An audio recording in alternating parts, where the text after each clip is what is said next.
চাঁদের রহস্যময় দিকের পথে এগিয়ে যাচ্ছে চীনের চন্দ্রযান চ্যাংয়ে-6। চীনের চন্দ্র অনুসন্ধানী মহাকাশযান চ্যাংয়ে-6 সফলভাবে এর চক্রাকার কক্ষপথে প্রবেশ করেছে।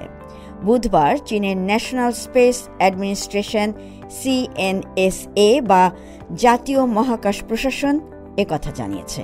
CNSA জানায়, বেইজিং সময় বুধবার সকাল 10:12 চ্যাংয়ে-6 সফলভাবে বৃত্তাকার কক্ষপথে প্রবেশের আগে চাঁদের কাছাকাছি একটি ব্রেকিং পদ্ধতি সম্পন্ন করেছে।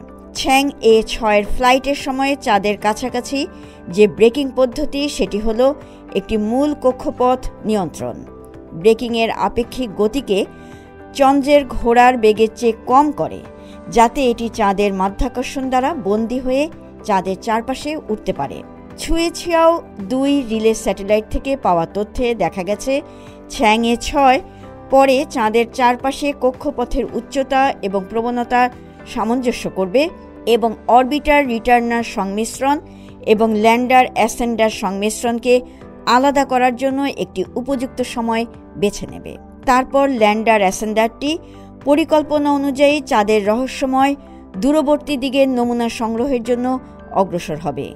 চাঁদের দক্ষিণ মেরুর অববাহিকায় ধীরে ধীরে নামবে, নমুনা সংগ্রহ করে আবার ফিরে আসবে। শান্তা মারিয়া, CMG বাংলা।